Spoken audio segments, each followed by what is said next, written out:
All right, so here I got the 14-inch bed frame from MAF. I was looking through all the frequently asked questions, and I saw 3 of them being asked, multiple times. So I'm gonna answer those for you. The first one being is how long does it take to set up? The second question was what is the distance between the slats?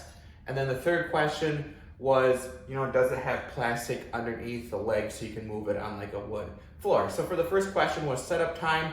It took me about an hour to set this up. Now I will say if you have like 2 people, it's gonna probably take you like a half an hour. I'm not very much of a handyman at all, so if you are a handyman just by yourself, you could probably get it done in under an hour. There's actually only like 5 steps to put it together, so it's pretty easy to put together. The second question is the distance between the slats.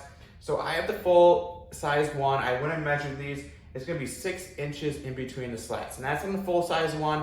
I'm not sure if the queen or king are different, but for the full size, it is 6 inches in between the slats. And then the third question is plastic on the bottom of the lid. So yes, there is hard plastic on the bottom, so if you need to slide it on a wood floor, you can do it pretty easily. So if you are looking to move to clean it or whatever, you are gonna be able to move this. But overall, it's a good, sturdy bed frame, good bang for your buck. So if you're in the market for it, I think this is an awesome option.